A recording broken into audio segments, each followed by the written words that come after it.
Our countdown to first serve continues, and today's stop is Alva. We get to visit with the head volleyball coach of the Northwestern Rangers, Coach Fred Aubuchon, who is in his third season now at Northwestern. Coach, when I say it's a privilege to get to visit with you, that's not an overstatement, and it's not hyperbole. I appreciate the opportunity to get to just talk with you whenever those times come, before and after even the recordings. It's a pleasure to get to visit with you and hear your thoughts. I want to hear your thoughts then about last season, because it wasn't that far away.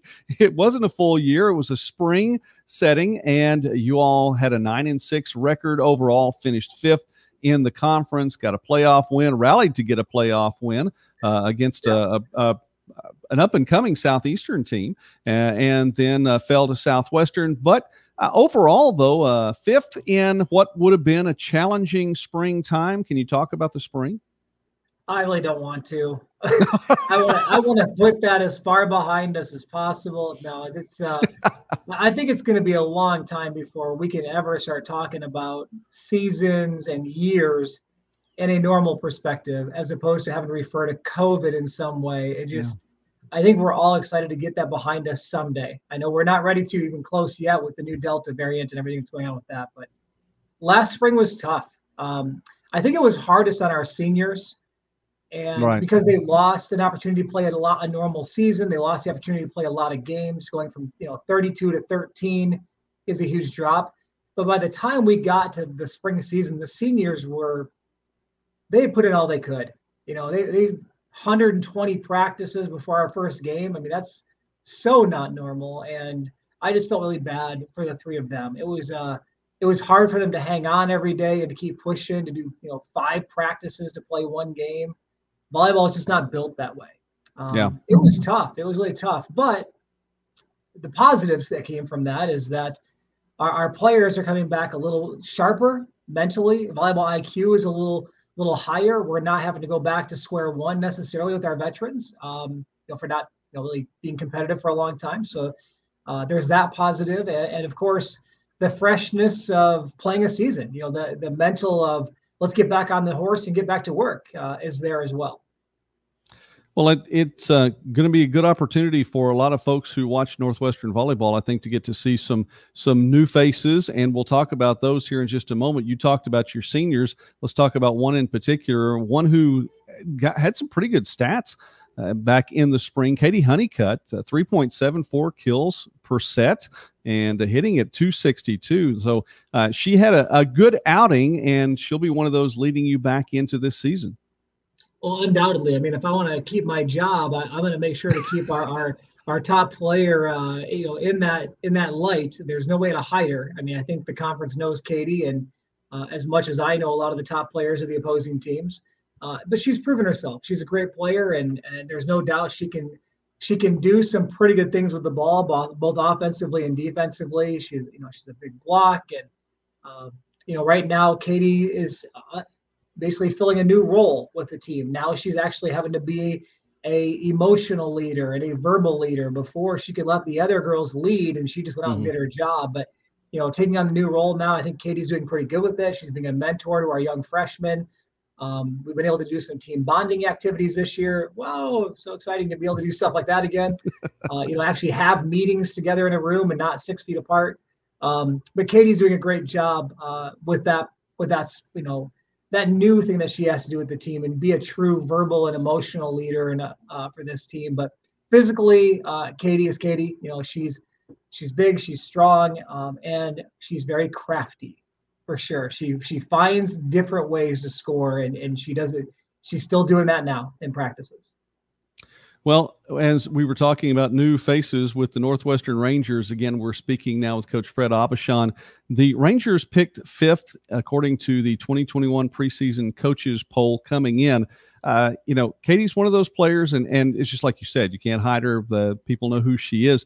There are some other players, though, that you have coming in, some freshmen, and then as you mentioned, the word COVID gets thrown in there an awful lot, COVID freshmen, and a whole lot more. By the way, I think we're going to wind up with 6th and 7th year players here before this decade's over with, but that's for another time and down the road. I hope not. But talk about some of the new names now that we'll be looking forward to wearing the red and black. Well, I'll start with grandma. Yeah, that's what we're going to be looking at is these girls are going to have grandkids and still have eligibility the way things are going. But we have a player on the team. We're calling her grandma, Tara Parks. She's an outside hitter for us, going to be a libero for us as well. She's going to be using all 6 years of her eligibility, as she was a redshirt 1 year and she had the COVID year. So she's going to go to grad school and keep playing until her mid-30s, I think. But anyways, Tara is probably one of the newer faces, so to speak. She played a lot last spring, but she's somebody that we're really counting on a lot. Courtney Russell played a little bit of right side, a little bit of left side last year in the spring. She's going to be a big player for us. Her game is solid. We can really count on her. And I feel strong about our middles right now. We didn't use our middles that much until we moved Katie to middle mid-spring, which she did great. She had 3 matches of 20+ kills out of the middle. That was, I'll call it my luckiest decision ever. That paid off. But I think our middles are pretty good. We got 3 really good veteran middles in Raven Burns, Madison Dillinger, and Carme Jones. And I think all 3 of them came into camp or preseason, whatever you want to call that, the first week, looking sharp. They're ready to go. They're fit. They're working hard. And I think our middles are going to be a big impact for us. Center position is one that we thought was going to be kind of a rebuilding mode. Very, very excited about how our centers are looking right now. Abby Davis and our transfer Kelsey and our new freshman Abigail all looking really good.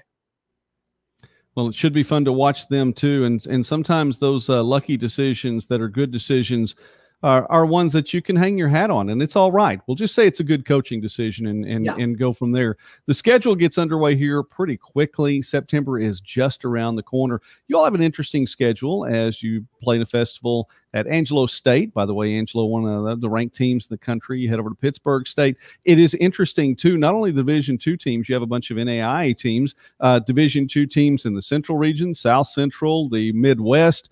You want to talk about an eclectic schedule, you have it. And not only that, but games interspersed into the GAC schedule. Coach, it should be interesting to follow you all this year. Well, hopefully it's exciting, and hopefully we can be on top of a few of those matches. But, yeah, I'm really a big fan of trying to play some strong teams early. The Angelo State tournament, the Pitt State tournament, we're going to see some quality teams there. We got a couple of good Division IIs mixed in throughout the conference season, as you said, and some NAIA schools. And for me, interjecting those matches throughout the season, I think is an important thing. It allows you to, maybe get some other players some playing time because not all the pressure of a conference game is built into that match. But in addition to that, it's a chance to see some other styles of play. It keeps you sharp. But also, I'm not a big fan of what we had to experience in the spring, which would be, wait 6 days to play your next match. I'd rather have our girls playing than practicing as much as possible. And I think after about September 1st, it's pretty balanced. We play almost as much as we practice.